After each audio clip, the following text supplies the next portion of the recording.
So good morning. Welcome to the last week of the Black History Month program. I think it's been very successful this year. We've had some really good speakers, a lot of good information, and we're certainly looking forward to some good information and a good talk by Dr. Banks this morning. I want to remind you that we have the rest of the week 2 more programs. One tomorrow at 5 p.m. located here in this building, in this auditorium. The National Park Service has been gracious to donate to Tuskegee University and its students 1,000 copies of Up From Slavery. We gave out or handed out 400 copies in this semester alone, and we're going to save some more for the symposium that will be done in November. We'll give out some more next semester, but then save some for the symposium in November. So I hope you're all going to put that on your calendar, the symposium, November 16th and 17th, where we'll be celebrating the 100th anniversary of the passing of Booker T. Washington. The symposium is entitled Re-Examination of Washington, and we're really looking forward to it. We're having some really important speakers, the top scholars in the field regarding Booker T. Washington, and some of our own students and faculty are going to be presenting papers also. It's going to be a really interesting year from that standpoint. On Thursday at 3 o'clock in the chapel, we're continuing on with this theme for the week, which has to do with music and history. We'll have John Davis plays Blind Tom. Music is storytelling, and that's going to be a really interesting program. What's going to talk about is this individual from who was born during the time of slavery, and his music, how his music influenced modern music. And it's I've heard part of it. This guy has done 2 CDs that are really, really good. So if you can, plan to make it 3 o'clock Thursday afternoon in the chapel. This morning we're going to have Dr. David Banks. He's been a gospel musician for over 40 years. He's played for and in countless churches and programs all over the United States. His main musical influence came from the rural, deep South. He is a classically trained musician with experience in many musical styles, including jazz, R&B, country, and top 40. He has opened for or played with such greats as the Yellow Jackets, Ramsey Lewis, B.B. King, Shirley Caesar, the Hawkins Singers, and the Duke Ellington Orchestra, with Mercer Ellington as the conductor. Roy Ayers, the Barkays, Maynard Ferguson, and many more. Dr. Banks received his BS from the Tuskegee University Institute in Business and both his MS and EDD from Auburn University in Education. He's currently an assistant professor here at Tuskegee. So without further ado, let's welcome Dr. David Banks.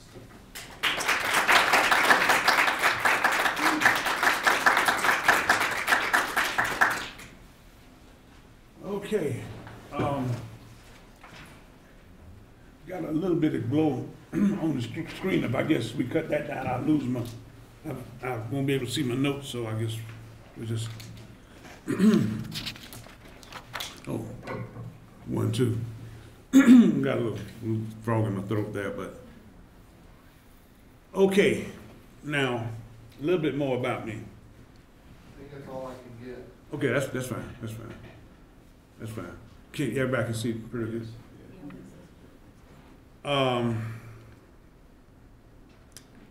My father worked for Tuskegee University. He worked on this agricultural co-op between Tuskegee and Liberia and Ghana. And they were a childless couple, so they came over there and saw this cute little old boy and decided to adopt me. I am a native African. My father's Sudanese and my mother's West African.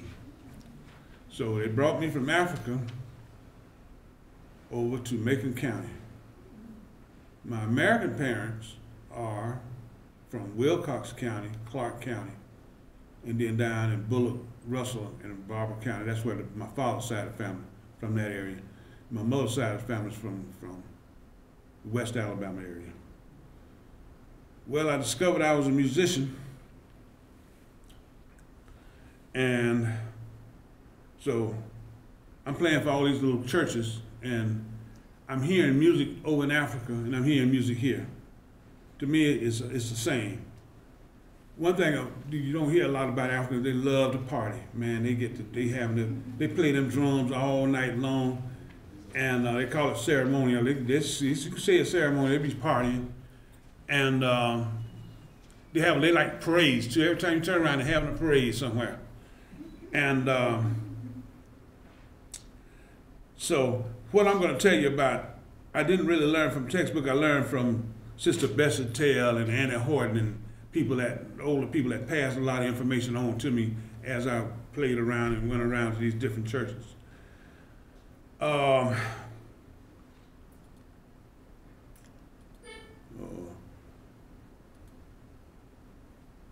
start that, please. I say greetings to all the Rastaman in the world. What is that? All right, there we go. Now, we have always communicated through music.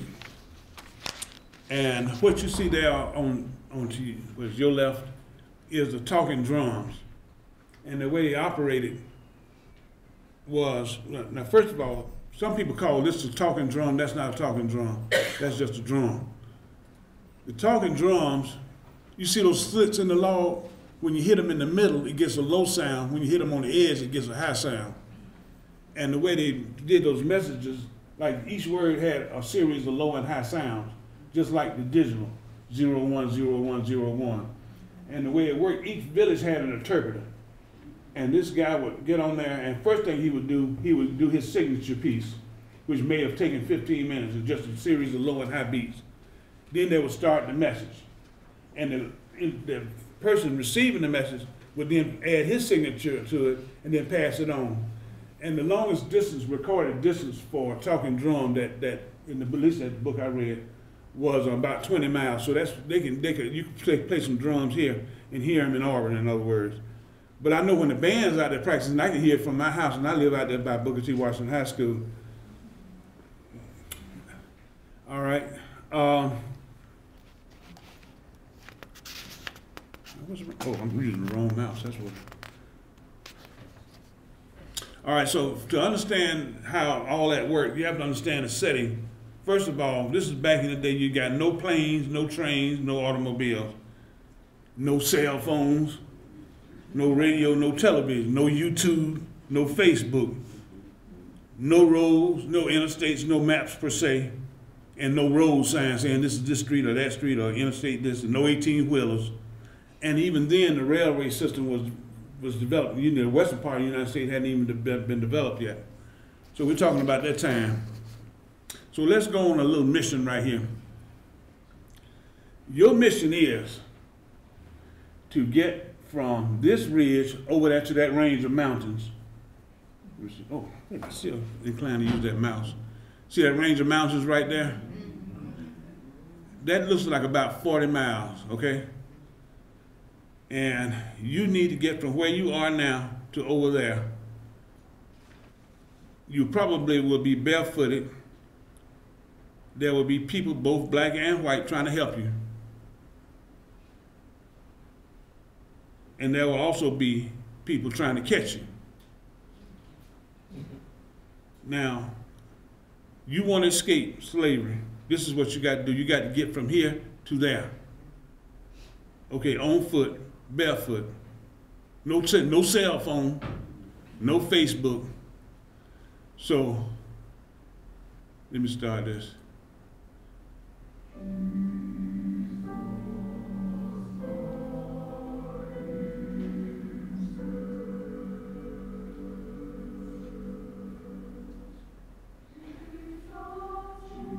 That's the Universal Choir, by the way. Can you hear me? Yes. Okay. Now, Are you sure you want to make this journey? Are you sure you're ready? Do you have what it takes to successfully get from here to that range of mountains, which will lead you eventually to freedom? Do you have the strength and the character? Do you have it? Okay? Because this is what's going to happen to you if you don't make it.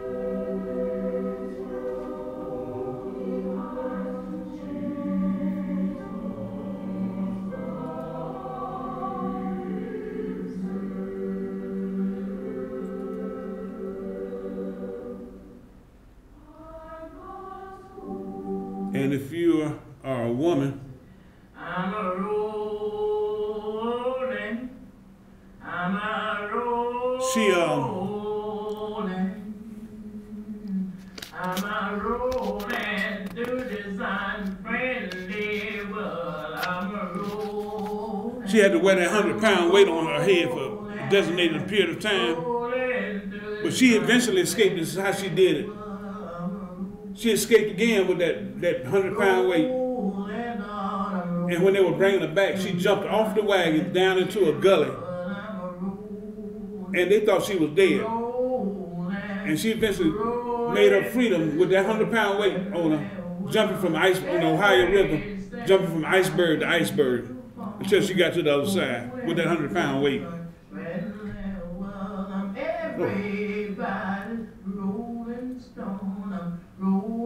This woman refused to have sex with the slave owner.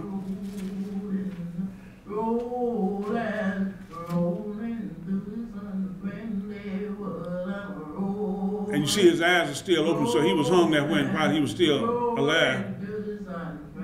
But you see the skeleton, that means he would hang there until death. He's hanging by his ribs. So now, are you sure?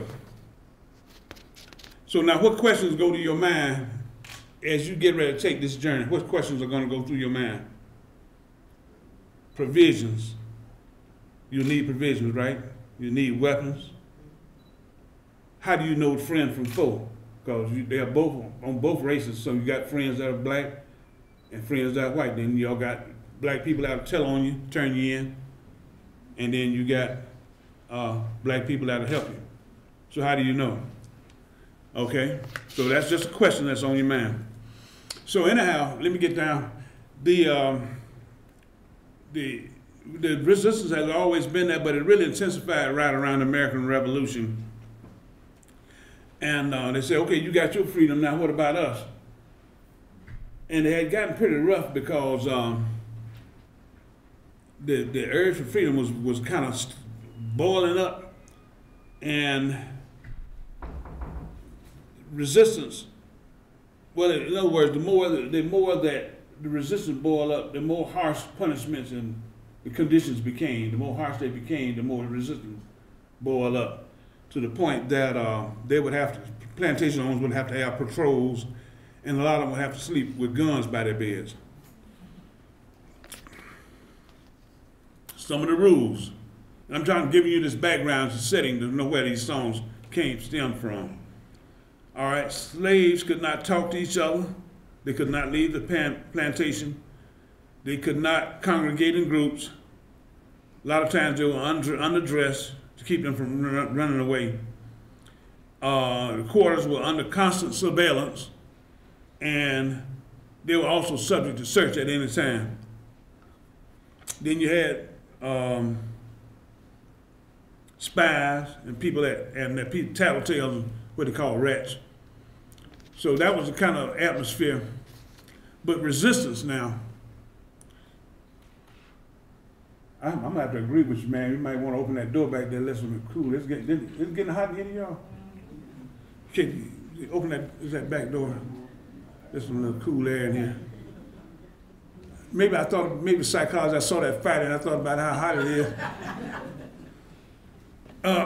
Resistance came in the form of sabotage, murder, burning, escape, and a lot of slaves were armed when they would escape. Guess who gave them the guns? Baptist church. There's one account of they had taken this lady and sold her children off, and turned around and made her babysit their children, the slave owners' children, as well as cook for them. And she asked them why they sell her children. She said they were bad, but the slave owner children were good. So the lady told we're gonna have this big New Year's Day Christmas party, and I want a good meal. So what she did, she cooked the children and served it to them. Resistance. All right. Another issue was that a lot of the records were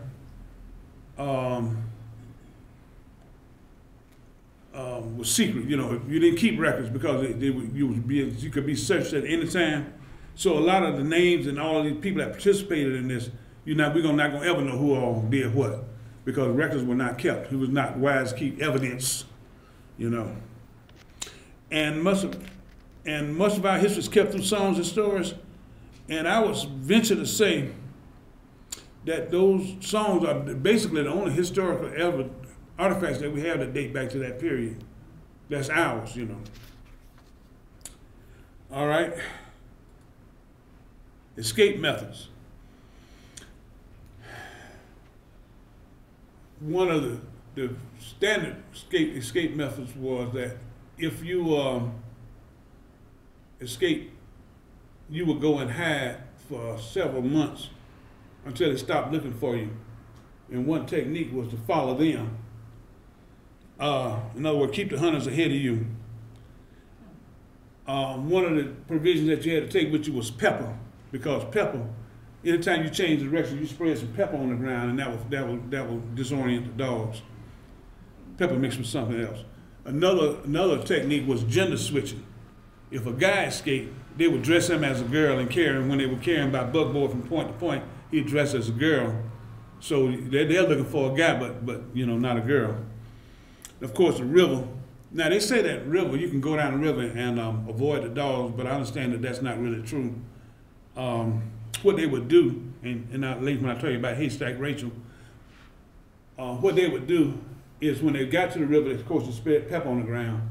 Then they would take the clothes they had on, tie them to a stick, and let it float down the river, and they would go off in the other direction because most of your escape routes were going upstream. There's one guy that mailed itself. Y'all, I know y'all heard of Henry Boxcar Brown. That mailed itself up north. That trip took 8 days. At one point,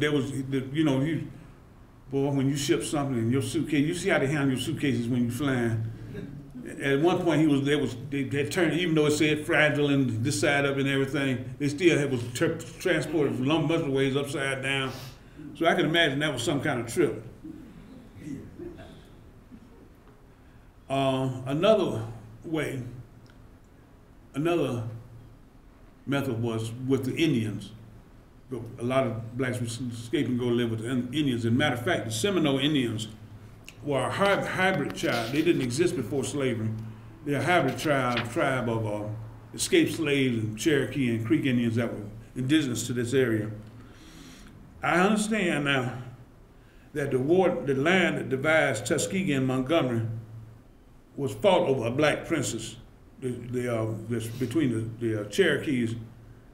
And one guy was in love with this girl from the other camp, and he came over there and kidnapped her and took her back, and they had this war, but that's where it ended, between the Tuskegee and the Macon County line on Lion Creek.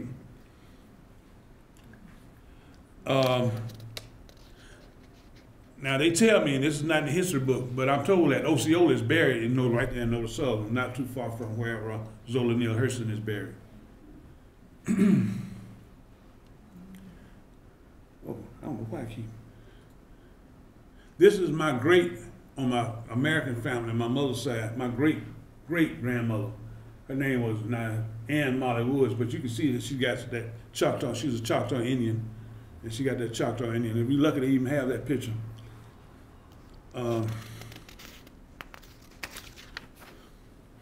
Haystack Rachel. Haystack Rachel. Give an example of hiding. Haystack Rachel went and hid in a haystack for 3 months. And what her uncle did, he took her clothes and dragged it down about 5 miles down to the river and did the same thing when he got down to the river, he tied it close to a stick and threw it over in the water. The thing was that the hunters would always meet right by the haystack and discuss their plans. And she hid and she took a knife in there, but she befriended the dogs, and just so happened her uncle was over the haystack, so he made sure it stayed, well flourished. All right, then we got, I'm gonna hide that mouse. A lot of slaves escaped because the slave owners would marry the slaves, and as opposed to being involved with all this bull, they just packed up the wagons and went on out west somewhere.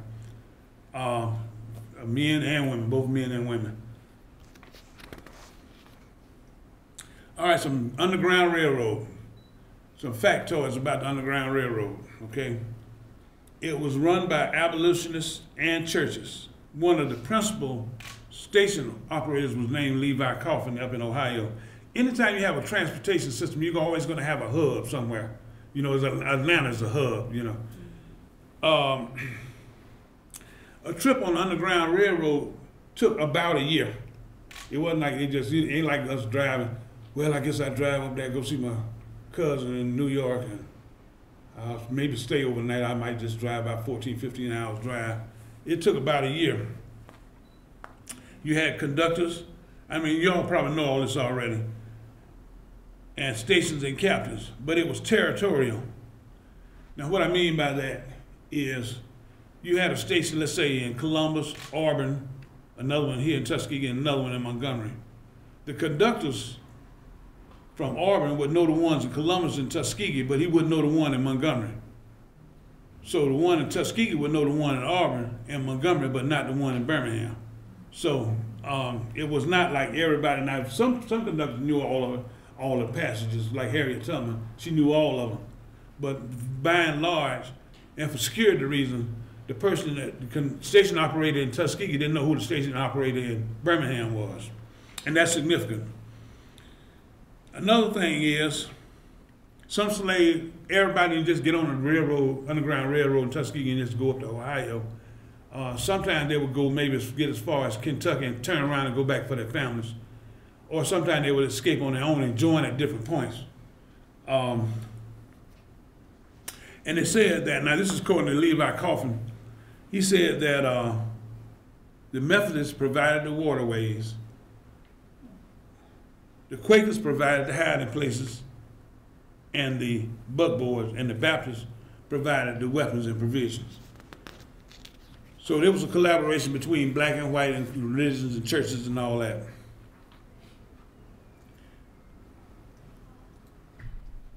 All right, now here's kind of a map, and you see that most of those routes followed the river, and some of them went out west, some of them went down to Florida, and went around like that. The Ohio River dumps over into the Mississippi River, so all that runs down, so everything is going upstream,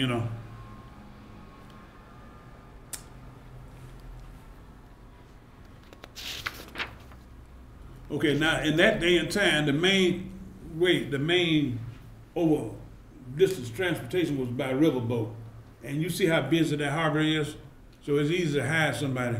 So a lot of escapes was done through waterway transportation, which was largely controlled by the Methodists. All right, now we got three things in African American music. One is called the moan, and you got the holler. The moan, let me tell you where the moan came from. You remember I said the slaves could not talk to each other? But they learned to talk to each other without moving their lips. But we're gonna do a little experiment. I want you to say the word Underground Railroad. Yes? Underground Railroad. All right, say it one more time. Underground Railroad. All right, now say it without moving your lips.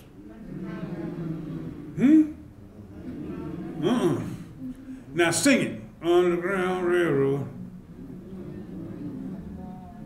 So you can sing without your moving your lips, but you can't talk without moving your lips. So whenever the slave owner would come up on them and they were singing, they were talking to each other. They said, oh, we just rehearsing, we just getting ready for choir practice, and we're just singing. Now let me see, did I skip one? I think I skipped one. The round song. Now the round song I learned from a lady. We were going to sing somewhere, and I was playing for a senior choir at that time, and at that time, maybe about 30 years ago, she was 80 years old then. And she was telling me about the round. Anybody know what the round song is? It's where you sing a verse, a chorus, and then somebody else comes in and adds a verse. And that was another way of passing information. And they're still singing those songs today. Victory is Mine is one of them. For example.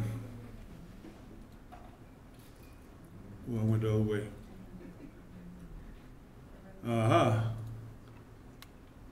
All right.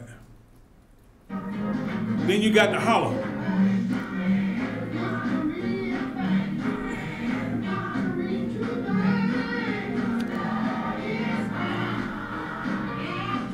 Now, as you see what's going on in this picture, you know, in those days you didn't have like video, so they had to draw a picture to depict a lot of information. They made everybody, when somebody got whipped, they made everybody witness it, including the slave owner's family. And she's lady over here, she's trying to plead somebody's case. These people right here, people right here are in line to get whipped. And these people over here are mourning, but they couldn't holler, they couldn't exclaim out. So it's my theory that that holler, when they came to sing, that's when they did that hollering. And you know, we hear it so much we don't pay any attention. She did one just then. And these are different methods, you know, that they had to witness. And I said, and they used to get on my nerves. What should stop all that hollering? But now I found out where it came from. So I said, holler on, my sister, holler on all you want to. This woman she got to hold her hand out. She's getting beat on the hand. Holler on, my sister. That's down in Brazil.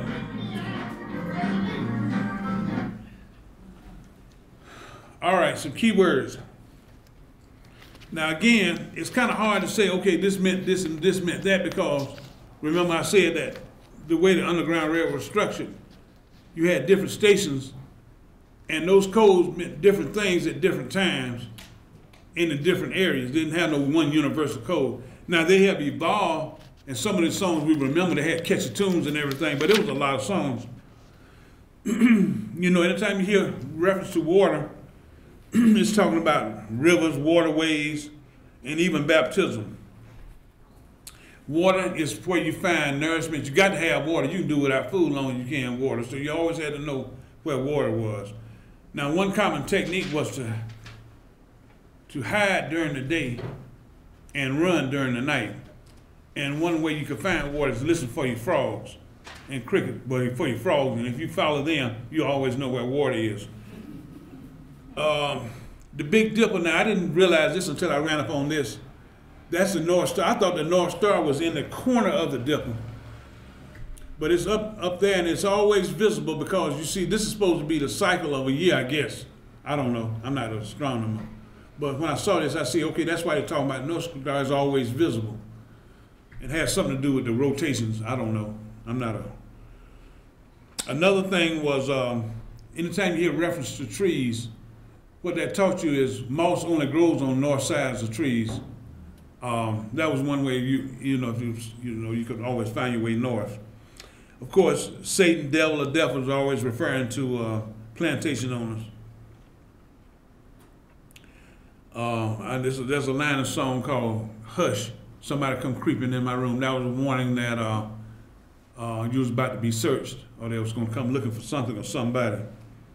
And of course, we know the other side is the mentality. By the time after the American Revolution, the mentality was anything better than slavery. I'd rather die, you know. So a lot of them, when they got out, they had to sign this little death pact when you got on the Underground Railroad, you're not going to be taken alive, and you'd rather die.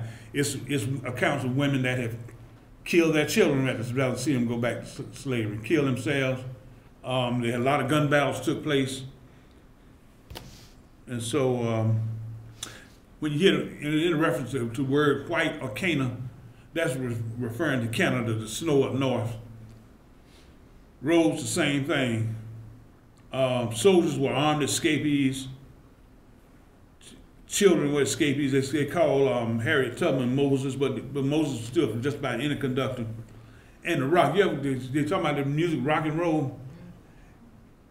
They got a song out there called Rock in Jerusalem. But that's talking about the way the chariots would rock when you was down in that little panel, that hidden panel. And that's where that word rock comes from. They're talking about, if you hear them say the word rock in Jerusalem, that means your next mode of transportation is by chariot. And that evolved, and they took the term from that as a rock and roll. So that's where the word rock and roll comes from. Because you're rocking, you rolling, and you're rocking. It might not have been too comfortable, but oops. Now, remember I said that you can't really say this meant this, because a lot of times it's not necessarily the song you were singing, it's how you sing it.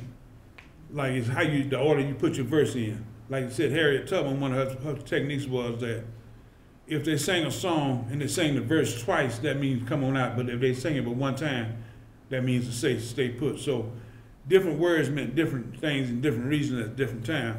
But as I studied this, I found out that your typical song has 5 parts. And they were way more sophisticated than we give them, that we can understand. If you have a plantation and the slaves out there singing "Steal Away," and the next day somebody come up missing,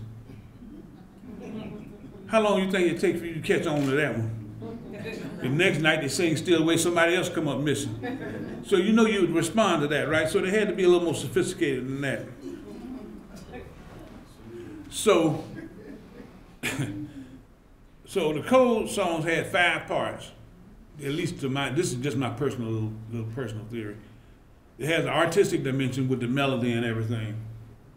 Then it had the message. You have your tribute.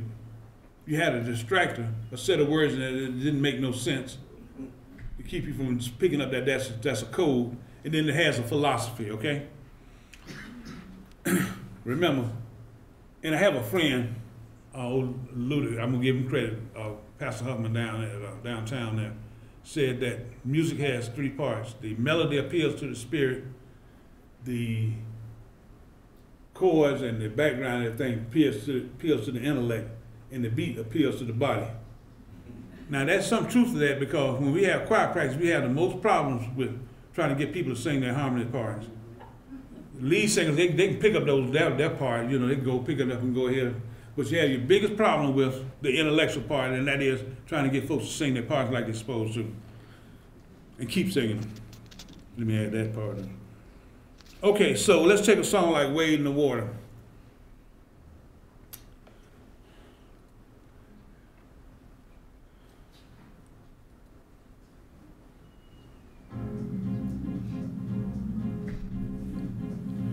All right, let's anatomy. The tribute would be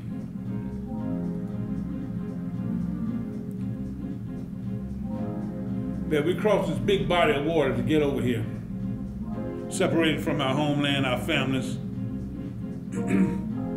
But we had to cross another body of water to get to freedom. And if that wasn't an option, we had another body of water to make the transition from a mortal to an immortal being. And let me remind you again that the Methodist Church was the one that provided most of the water transportation.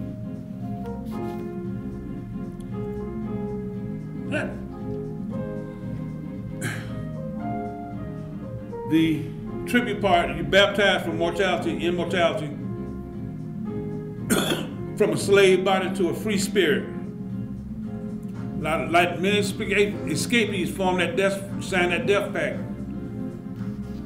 And you see why? You see why?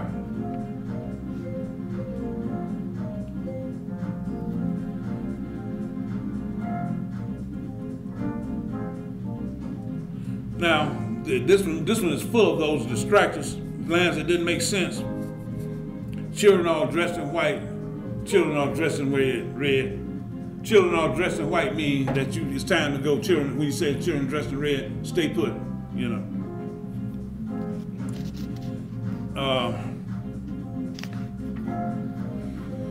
Now, this is really one.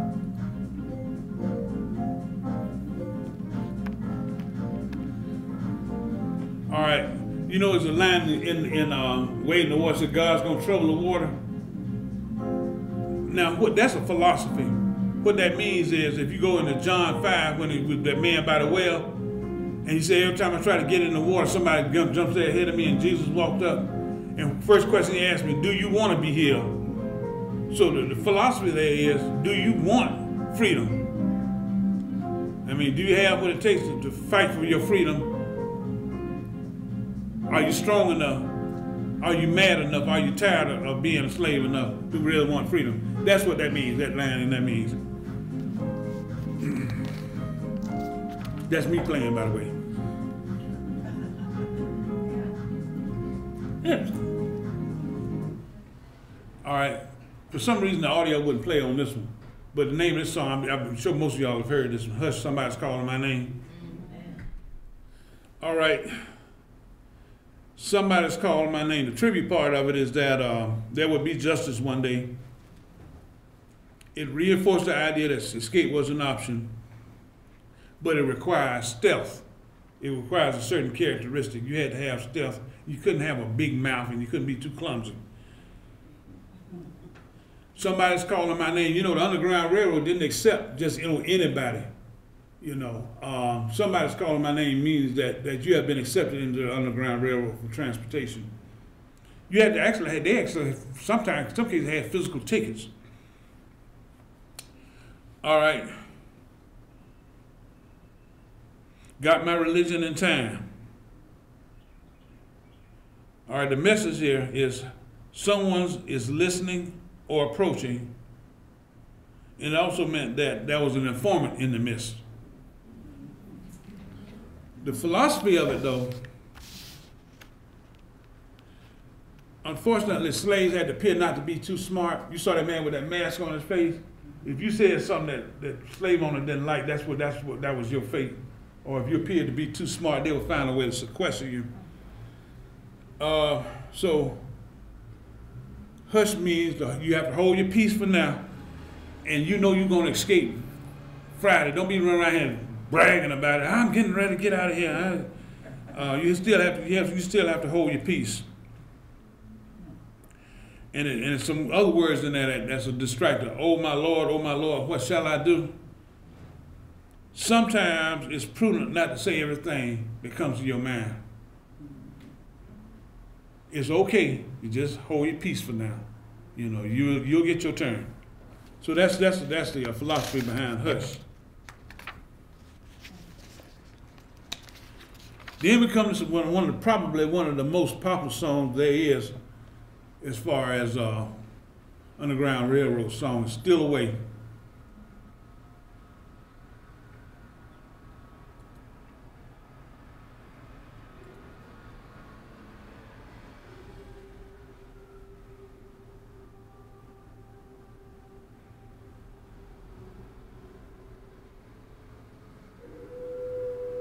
That's the University Choir, by the way.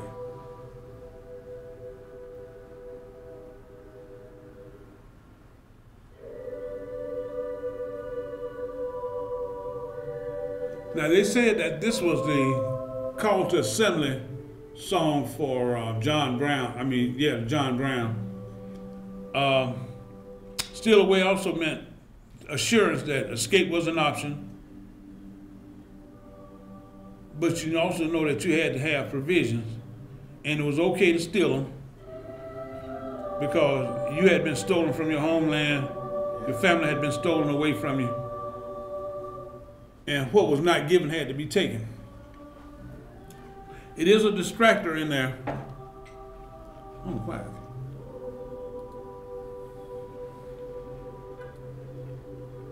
Green trees are bending, and it took me the longest to figure out what that was about.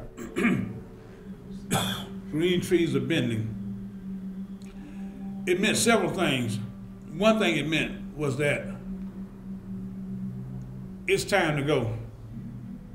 Most escapes occurred during the winter. You start off in the winter this time of year, and you end up north this time next year when the rivers were iced over so you could cross them. Green trees of bending meant that were hiding places, and also the piece on the moss growing on the north side of the trees. So it meant several things. Like I said, it meant different things at different times to different people. Let me see.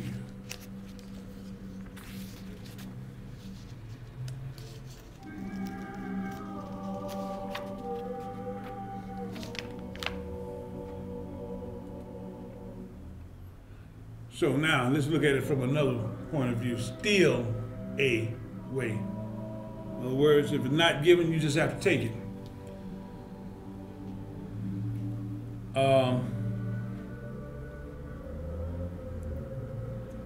I'm not going to get, but it says okay to steal from the slave owners. They stole our land, stole the land from the Indians, they stole us from Africa, they stole our culture, heritage, and values. They stole our labor and got rich. So steal all you want. They stole our children. So we have to steal our way out of slavery. So steal away means 2 or 3 different things. So now, here we come to today.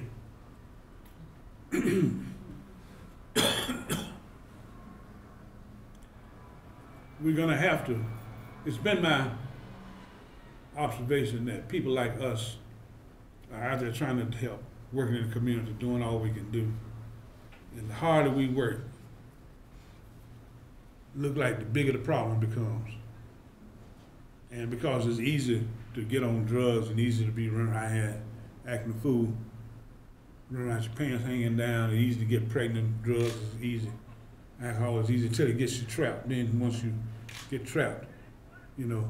And all I can say is that just do your little part, and maybe things are what happened. You know, you find out how overwhelming the problem is, and you want to solve all the world's problem. But if you just do one little part, you just help one little person, then that I think your mission would be accomplished, and that's the end.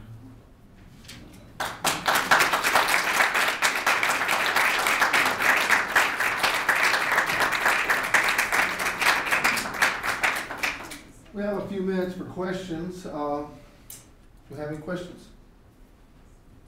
Dr. Banks, the code seems so complicated. Who explained to the people what the code was? They start teaching from the time they're children about what, and they sing to them and explain to them what all that means. And it's passed from generation to generation. Older people pass to the younger people. And they pretty much, by the time they get to where they can do something, it's pretty much down in them pretty good. Because there's a lot of, once you left, it's a lot of different options out there, different ways to go and different things that, you know, you got markers and all kinds of stuff out there. So, you know, a lot of stuff you had to just have, I can do this or this or this or this or this, you know. That, to me, that's what. Yes. Any other questions? Okay. I do have a question, just to comment, Dr. Banks, that Yeah. those same songs during the movement of the 50s and the 60s, we were singing those exact same songs as we demonstrated.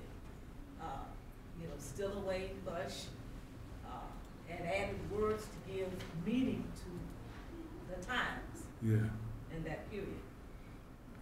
And I'm doing a presentation during this bridge crossing down in Selma, in which we draw parallels between music of that era and the music of this era. As far as I'm concerned, it has evolved, but it hasn't changed a whole lot. same songs. Even like Smokey Robinson, Tears of a Clown, same thing as Hush, Hold Your Peace, you know. Dr. Hill? I actually just wanted to thank you.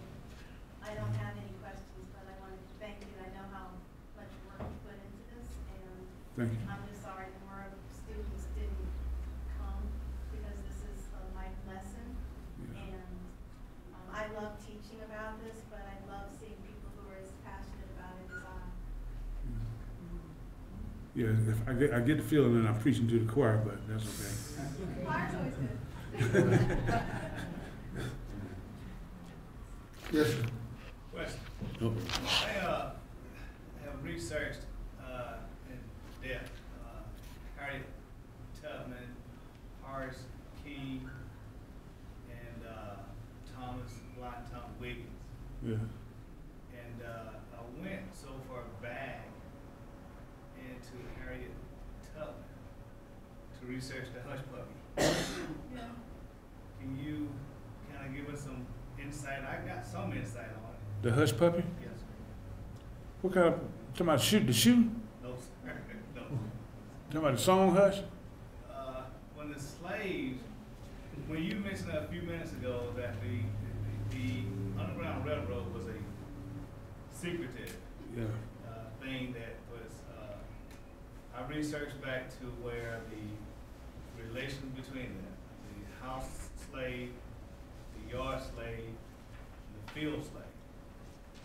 Well, the house slave would hear everything that was going on in the house, of course.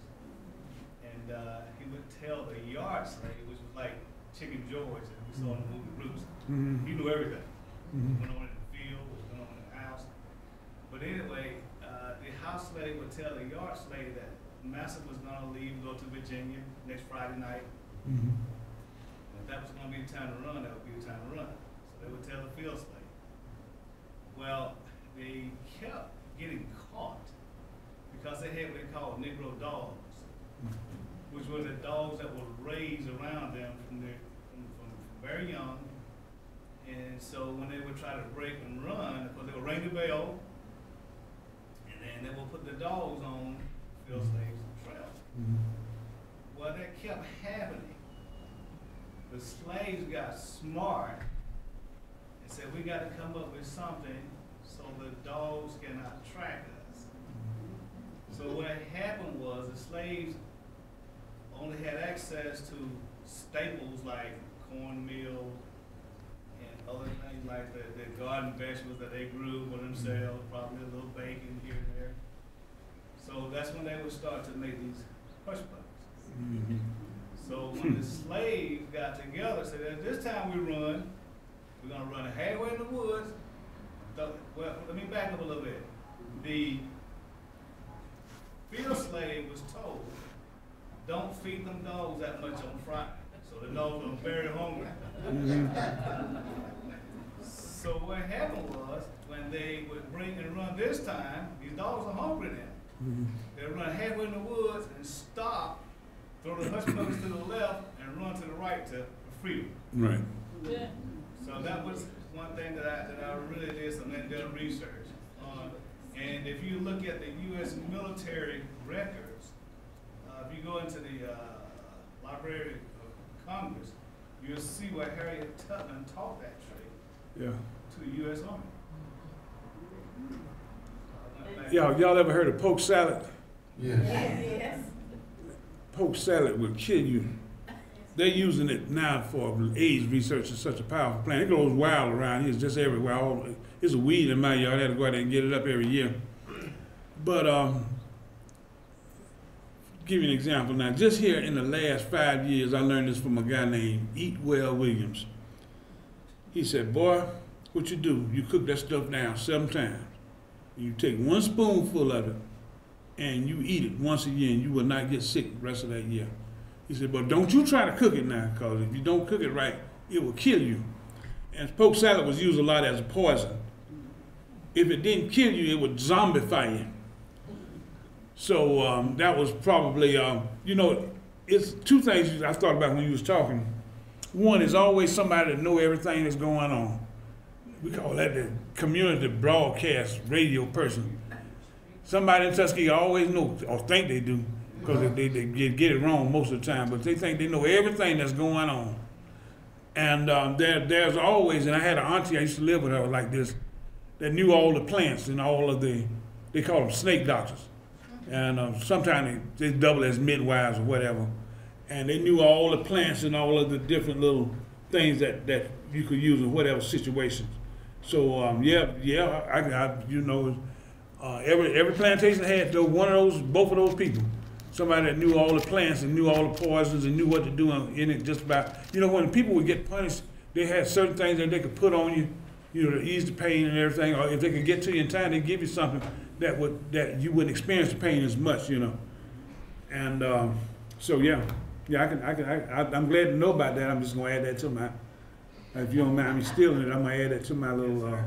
It's in the library. We have time for one more question.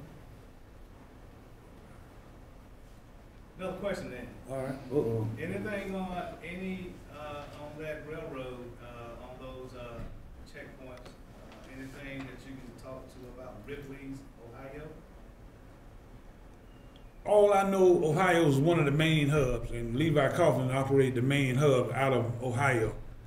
By the time you got to Ohio, you pretty much home free. You had a lot of Quakers and abolitionists and stations up in Ohio. Ripley probably was, I don't know that name specifically, but one person I forgot to mention, which was a white person, a guy named John Fairfield, who, and his forte was, like Harriet Tubman's forte was to come down and pick up people and take them back. His forte was finding these light-skinned people that could pass for white and take about 2 or 3 dark-skinned people with them to pose as slaves, and they would travel as if they were their valets and stuff. And he would buy them tickets and get them fancy clothes to wear. And he rescued over 3,000 people like that. And this was a white person. And he died in the service here. He said he'd rather die than see another person become a slave. So, you tell us. Yeah. Ripley's, Ohio is where that huge, when you mentioned about the big river. Yeah. When they, the last thing, like you said, is that on that last checkpoint is going across the Ohio River. And once they cross, if you Google Ripley's, Ohio, you'll see this set of maybe 200 steps. Those are the last steps to freedom for the slaves are the last steps. They have actual photographs of it today. So I teach living history, so I teach the kids things they can see and touch. And those steps are still there today. Sometimes these kids go on these field trips and they track do the traces of the underground, because they got little tributes and museums and stuff. I think all the way up, from here all the way up to north somewhere. I'm glad to know about that. I didn't know about that one. Yeah, we got steal something else from you. Let's give him another hand.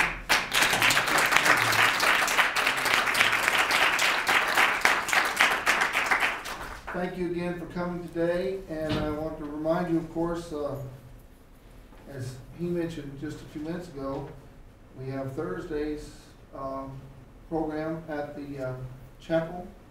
John Davis plays Blind Tom. Music and storytelling, and I encourage you all to be here for that. And then also tomorrow at 5 o'clock, the National Park Service Book Club, Examining Up from Slavery, the Philosophy of Washington's Words in Today's World.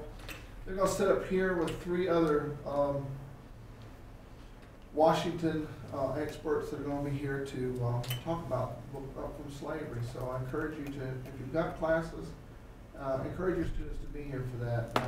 As I said before, the National Park Service has been gracious enough to donate all these books to us and copies of Up from Slavery, and certainly want to promote and participate with them in their program. If nothing else, have a nice day.